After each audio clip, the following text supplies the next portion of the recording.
Hello friends, आप सभी का स्वागत है। आज हम एक बड़ा ही इंटरेस्टिंग टॉपिक कवर करने वाले हैं।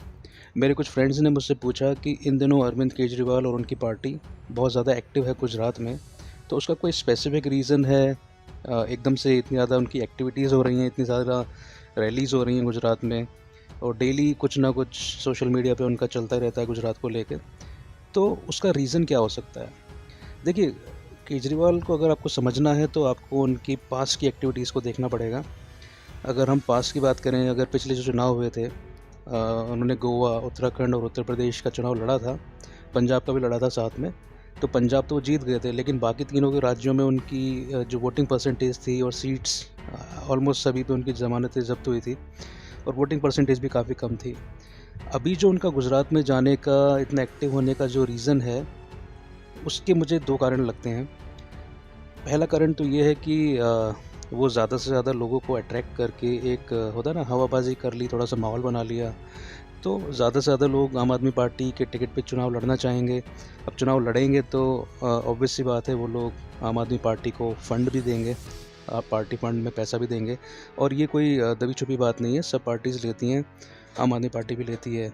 और उन पर पंजाब में और कई और राज्यों में भी टिकट बेचने के भी आरोप लग चुके हैं। तो जो पहला कारण है वो आपका टिकट बेचना है, टिकट बेच के पार्टी फंड में पैसा लेना। अब जो दूसरा कारण है वो बड़ा इम्पॉर्टेंट है। इम्पॉर्टेंट कैसे है कि केजरीवाल का विज़न क्या है, वो आपको एक बार सोचना पड़ेगा, समझना पड़ेगा। केजरीवाल यहाँ पर केवल एक स्टेट में लड़ना नहीं चाहते, खाली केवल बीजेपी को हराना या एक टक्कर देना उनका रीज़न नहीं है यहाँ पे। वो खुद भी जानते हैं कि वो नहीं जीत पाएंगे, उनका रीज़न दूसरा है। अब आप देखेंगे केजरीवाल के पिछले कुछ सालों का अगर आप ट्रैक रिकॉर्ड देखेंगे, तो दिल्ली में उन्होंने अपनी 2-3 बार सरकार बनाई है। उनके पास अच्छे खासे वोट परसेंटेजेस हैं। उन्होंने पंजाब में एक लैंडस्लाइड विक्ट्री ली है अभी कुछ महीनों पहले, वहाँ पे उनकी सरकार है। उनके पास 10 राज्यसभा सांसद भी हैं। लोकसभा में उनका अभी तक एक भी सांसद नहीं है फ़िलहाल। अगर हम वोट परसेंटेज की बात करें तो दिल्ली और पंजाब में तो एब्सोल्यूट मेजॉरिटी है। वहीं पे अगर आप देखेंगे तो उन्होंने जो गोवा जो था, वहाँ पर उनको एक स्पेसिफिक परसेंटेज उनको मिला है। अब उनके पास में केवल एक स्टेट बाकी रहता है जहाँ पे उन्हें 6% वोट लेना है। अभी 6% वोट लेने से होगा क्या? जो हमारा election symbols reservation and allotment order 1968 है, उसके आर्टिकल 6B के हिसाब से कोई भी पॉलिटिकल पार्टी अगर 4 राज्यों में 6% से ज़्यादा वोट ले लेती है, 6% से ज़्यादा वैलिड वोट ले लेती है किसी भी असेंबली इलेक्शन में या लोकसभा जनरल इलेक्शन में, तो उसको नेशनल पार्टी का दर्जा मिल जाता है। अब आप पूछेंगे कि नेशनल पार्टी का दर्जा मिलने से क्या फ़ायदा है? देखिए, नेशनल पार्टी का दर्जा मिलने से कुछ फ़ायदे होते हैं। फॉर एग्ज़ाम्पल, आपकी पार्टी का जो कद है वो बढ़ जाता है। आप अपने खुद के इलेक्शन सिंबल पे देश भर में चुनाव लड़ सकते हैं। आपको इलेक्टोरल रूल्स की कॉपीज़ मिल जाती हैं इलेक्शन के टाइम पे। आपको पार्टी ऑफिसेज़ मेंटेन करने के लिए सब्सिडाइज्ड फंड मिलता है, लैंड मिलता है, सॉरी, सब्सिडाइज्ड लैंड मिल जाता है। आपको पार्टी का ऑफिस बनाना है तो ज़मीन सस्ते में मिल जाएगी आपको। इसके अलावा आपको दूरदर्शन और जो ऑल इंडिया रेडियो है, ये दोनों सरकारी संस्थाएं हैं। इन दोनों पे आपको फ्री एयर टाइम भी मिलता है। आपको कुछ संदेश देना है, आपको कोई अपनी योजना के बारे में बताना है, तो दूरदर्शन और ऑल इंडिया रेडियो पे आपको फ्री एयर टाइम मिलता है, उससे कोई चार्जेस नहीं होते हैं। इसके अलावा आपको देश भर की कई संस्थाएं, कई इंस्टीट्यूशंस हैं, उनकी मेंबरशिप आपको फ्री में मिल जाती है।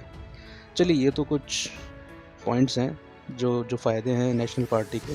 सबसे बड़ा फ़ायदा जो केजरीवाल देख रहे हैं वो ये है कि वो अपने आप को नेशनल पार्टी बनाकर 2024 से पहले पहले एक जो उस समय के जो प्रधानमंत्री के जो नॉमिनेशन बीजेपी की तरफ से तो मोदी ही होंगे, तो वो अपने आप को एक कंटेंडर दिखाना चाह रहे हैं कि जो उनको टक्कर दे सकता है। अभी अगर आप देखेंगे तो उनके सामने अभी नेशनल पार्टी कितनी है, कौन सी हैं? अगर आप बात करते हैं शरद पवार की, अगर आप बात करते हैं ममता बनर्जी की, या फिर नीतीश कुमार की, या और भी कोई टीआरएस वगैरह जो है, इनमें से कोई भी नेशनल पार्टी का नहीं है। केवल कांग्रेस इस समय नेशनल पार्टी है।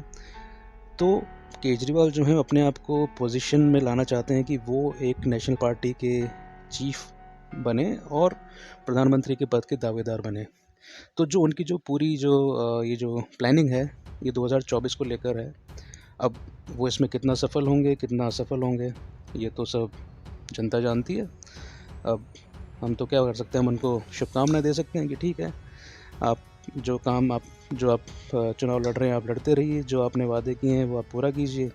क्योंकि प्रॉब्लम ये है ना कि अगर वादे आप पूरे नहीं करेंगे, आपके पास ऑलरेडी 2 स्टेट्स हैं, पंजाब है और दिल्ली को भी हम स्टेट मान लेते हैं एक तरह से। वैसे तो एक नगर निगम जितना छोटा है, तो अगर ये 2 साल के अंदर आप यहाँ पे डिलीवर नहीं कर पाते हैं, तो उसका भी आपको नुकसान होगा। एंटी इनकम्बेंसी या फिर जो आपका लॉस ऑफ फेस होगा, अभी आपके इतने सारे नेता पकड़े जा रहे हैं, इतने सारे केसेस आ रहे हैं, तो ये सारी चीज़ें भी देखनी पड़ेंगी। तो वही है, अब जो केजरीवाल जो दाव चल रहे हैं उसमें फ़ायदे भी हैं, उसमें नुकसान भी है, रिस्क भी है। तो फ़िलहाल तो मैंने आपको एक एनालिसिस दिया है, आप इससे एग्री कर सकते हैं, आप इससे डिसएग्री भी कर सकते हैं। जो भी आपके मन में है आप प्लीज़ कमेंट सेक्शन में बिल्कुल शेयर किया कीजिए। और हमारे चैनल को इसी तरह देखते रहिए, सब्सक्राइब कीजिए, शेयर कीजिए और प्यार करते रहिए। Thank you so much. Take care.